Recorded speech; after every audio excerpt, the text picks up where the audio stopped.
A paz do Senhor Jesus. Aqui quem vos fala é o evangelista Adriano Forte. Mais uma vez estou aqui para, em mais esta oportunidade, estar comentando mais uma lição das lições bíblicas da editora Betel, onde estamos comemorando aí os 70 anos de Israel como nação, o chamado de uma nação e o plano divino de redenção. Convido-vos a vir comigo para junto refletirmos e analisarmos mais uma lição, e desta feita estaremos vendo a lição de número 4, as 10 pragas e a justiça de Deus no Egito. O nosso texto áureo ele se encontra em Êxodo capítulo 7, o versículo 3, que diz Deus falando: Eu, porém, endurecerei o coração de Faraó e multiplicarei na terra do Egito os meus sinais e as minhas maravilhas. A nossa verdade prática diz que as 10 pragas foram uma manifestação da justiça de Deus sobre o Egito, uma prova do seu grande poder, de conformidade, como vimos aí com o tema da nossa lição também. Nós temos como objetivo para esta lição mostrar que, assim como o Faraó, muitas coisas conspiram contra a vitória do povo de Deus. Analisar as pragas que vieram sobre o Egito e o objetivo de cada uma, explicar que Deus é poderoso e não mede esforço para cumprir as suas promessas. O nosso texto de referência se encontra em Êxodo capítulo 5, do versículo 1 ao versículo 4. Bem, meus queridos, diante da teimosia de Faraó, Deus, por intermédio de Moisés, seu servo, fere o Egito com essas 10 pragas.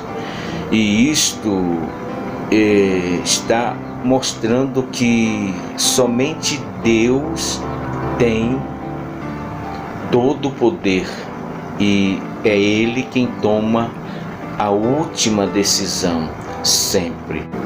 O nosso primeiro tópico ele vai falar a respeito do conflito com Faraó. Conflito este que não foi de Moisés para com Faraó, não foi de Arão para com Faraó, nem muito menos ainda do povo hebreu com Faraó, mas diretamente de Deus com Faraó. O retorno de Moisés ao Egito, ao palácio para conversar com Faraó, nós vamos observar que ele foi tranquilo, pois Moisés era filho adotivo da filha de Faraó, da dinastia passada. Assim sendo, este novo rei, tendo sobre a terra do Egito descendente de outro faraó, ele deveria tratar com respeito. Os faraó, eles eram vistos como um filho do Deus Ra, o Deus solar, de maneira que eles mesmos se consideravam um Deus, assim também como o povo egípcio os considerava como um Deus. E este era um costume dos egípcios, ou uma forma ética de honrar um membro, ainda que esse fosse de uma dinastia passada. Por isso Moisés foi recebido por Faraó naquele tempo com tranquilidade, ao ponto dele poder entrar na presença do rei sem nenhuma complicação. Considerando a questão da retaliação do Faraó aí, nós podemos ver esta questão dentro deste ponto do sofrimento de Israel, aonde nós vemos então que o Israel ter parado os trabalhos e por estar na expectativa de uma possível libertação imediata da escravidão egípcia, Faraó então, como resposta a esta greve momentânea, envia a eles seus capatazes, e esses capatazes vinham com uma nova ordem, e essa nova ordem era que, devido à ociosidade deles, a partir daquele instante eles teriam que ir atrás das palhas para fazerem os tijolos. Porém, a produção deles continuaria sendo a mesma. E se eles não dessem conta da meta que eles vinham dando a Faraó diariamente, seriam castigados com açoites. Ou seja, o aumento do trabalho levou os israelitas a não conseguirem a mesma meta diária. Consequentemente, passaram a sofrer os castigos e os açoites dos capatazes, o que causou a eles grande sofrimento. E este sofrimento trouxe desânimo, frieza e desistência momentânea dos israelitas, de tal maneira que eles nem queriam ouvir a Moisés. Irmãos, até parece que o propósito e o plano de Faraó estava dando certo. Faraó planejou que, tornando o trabalho dos hebreus ainda mais pesado e negando a eles a palha necessária para a produção dos tijolos, eles esfriariam o seu ânimo e desistiriam da ideia de ter que ir ao deserto para celebrar ao seu Deus. Essa euforia e essa expectativa de uma possível libertação foi exatamente o que ocasionou o aumento do trabalho deles. Devido ao aumento deste trabalho, eles não deram conta de manter a meta da produção que antes vinha oferecendo a Faraó. Com isso, veio os açoites, e assim, inicialmente parece que Faraó estava conseguindo colocar o povo contra Moisés, de tal forma que este povo, eles foram queixar-se a Moisés e Arão, e a postura que eles deveriam ter era outra. Não era adivinhe a Moisés e Arão, era a mesma que eles teve quando começou a surgir essa escravidão. Eles botaram a boca no pó e começaram a clamar a Deus. Então, a postura que se esperava deles aqui deveria ser esta, igual o exemplo que Moisés deixa aqui. Quando o povo vai se queixar a Moisés, o que Moisés faz? Moisés, ele vai se apresentar a Deus e vai apresentar a Deus as queixas do povo. Orar e buscar a Deus, não desistir, não desanimar, não reclamar. É a postura que todos precisamos de ter diante de lutas e adversidades da vida. A angústia do povo foi tão grande que Moisés, ele chegou diante de Deus falando do desânimo do povo e se autoculpando pela situação do agravo, do problema do povo. Porém, o que Moisés recebeu da parte de Deus foi uma injeção de ânimo. Deus começou a falar com Moisés, dizer a Moisés mais ou menos assim: Moisés, eu sou o mesmo Deus que se revelou a Abraão como Deus Todo-Poderoso, o El Shaddai. Moisés, eu sou suficiente. Eu sou o Deus onipotente. Eu sou o Deus que cumpre o que fala, que cumpre as promessas que faz. Aqui, neste primeiro tópico, onde nós estamos fazendo o resumo desses 3 subtópicos, nós temos 3 aplicações a fazer dentro do objetivo para esse primeiro tópico, que é demonstrar que, assim como o Faraó, muitas coisas conspiram contra a vitória do povo de Deus. Então, meu querido, nós vemos aqui que os tempos são outros. O inimigo é o mesmo. As artimanhas, as armadilhas e as ações, o trabalhar do inimigo para desanimar, enfraquecer e esfriar o povo de Deus é o mesmo. Só está vindo numa roupagem nova.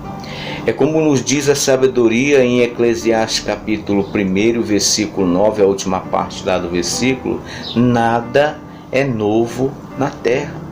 Então, olhando, meus irmãos, para os dias atuais, verdadeiramente nós vamos ver que o materialismo, o capitalismo, o consumismo, ele tem levado o povo, e nós estamos falando do povo de Deus, da igreja.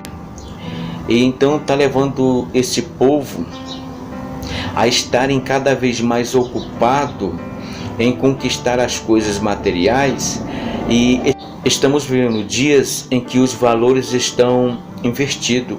O que se prega hoje com o materialismo e o consumismo é buscar em primeiro as necessidades, as coisas da terra, e então, se me sobrar tempo, eu irei atrás do reino de Deus. Só que nós nos ocupamos tanto em buscar as coisas terrenas que acabamos por não ter tempo para o reino de Deus, muito menos para o Deus desse reino. Não temos tempo nem para nós mesmos, e quem fica prejudicado com isso também, as famílias, pois o tempo também falta para ela. O que dizer da obra de Deus? Para essa, muito menos ainda sobra tempo. Caberia aqui um comentário ainda mais extenso a respeito disso, mas como nós estamos em uma videoaula, cabe nós trazermos de uma forma resumida isso, mas eu creio que fica bem claro aos irmãos o que acabei de dizer. A outra aplicação que nós captamos aqui é um outro grave problema que tem no meio da igreja. Precisamos ter cuidado ao discernirmos certas situações para nós não cairmos nas artimanhas do inimigo, onde nós temos visto no meio do povo cristão aqueles que se dizem cristãos se levantando contra aquele dos quais o Senhor vocacionou e enviou para cuidar do seu rebanho. E às vezes as pessoas se levantam contra os seus pastores sem saber se o que está sendo colocado é verdadeiro ou não, se levantam de maneira precipitada e faz com que os homens e mulheres de Deus que Deus coloca à frente da sua obra sofram com isso. E do que dizer dos irmãos que se levantam contra outros irmãos? Olha, meu querido, isto é algo que não vem de Deus. A Bíblia, ela é bem clara em nos alertar. O escritor aos Hebreus, escrevendo, ele diz que devemos aos nossos líderes obediência e submissão. Como se eles tivessem de prestar conta diante de Deus. Hebreus 13:7 diz: lembrai-vos dos vossos pastores que vos falaram a palavra de Deus, a fé dos quais imitai, atentando para a sua maneira de viver. E ainda nesse mesmo capítulo diz: obedecei os vossos pastores e sujeitai-vos a eles, porque eles velam por vossas almas, como aqueles que hão de dar conta delas, para que o façam com alegria e não gemendo, porque isto não vos seria útil. Assim, nós poderíamos trazer aqui para os irmãos uma série de outros versos bíblicos tratando a respeito deste assunto. Porém, eu acredito que esses 2 versículos nos deixam bem claro que esse negócio de se levantar contra o seu líder e se amontonar na casa de outro irmão para falar do seu pastor, isto não é de Deus. A outra questão, o irmão que se levanta contra outro irmão, eu acredito que os versos que estão escritos em Provérbios, capítulo 6, do versículo 16 ao 19, ele esclarece bem para quem pratica esse tipo de situação. Lá diz que 6 coisas Deus odeia, porém a 7ª a sua alma abomina. E lá no versículo final, você vai estar vendo lá no finalzinho do versículo: o que semeia contenda entre irmãos. Esta é a 7ª da qual Deus abomina. Diante do texto bíblico, nem se faz necessário, querido, acrescentar qualquer comentário que seja. Em terceiro lugar, nós vamos ver aí a terceira aplicação que captamos aqui, com respeito à nossa postura diante dos problemas enfrentados à vida. Primeira pergunta que eu te faço, e você pode responder para mim aí do outro lado: você vive aonde? Eu acredito que não é nas regiões celestes. Eu acredito que não é alheio a esse cosmo. Mas se você vive nesse plano físico, nesse cosmo habitado, então eu quero te informar que a Bíblia diz, Jesus dizendo, que nesse cosmo, este mundo, nós teríamos aflição. Então, a nossa postura, querido, diante das aflições, dos intempéries da vida, ela tem que ser, como já falei acima a respeito de Moisés e da atitude dos israelitas logo quando começou a sentir o sofrimento da escravidão. É de clamar a Deus, buscá-lo, apresentar a Deus as nossas necessidades e esperar, confiar e saber que o Deus que nós servimos, Ele jamais deixa de responder às nossas necessidades. Esperar, confiar e saber que Deus, no momento certo, e este momento pode ser até no meio das mais densas trevas, Deus, Ele jamais deixa de se manifestar de uma maneira tremenda e eficaz para garantir a vitória de seu povo. Amém? Então, meu querido, nós precisamos estarmos firmes, sabendo que o nosso Deus jamais abre mão de estar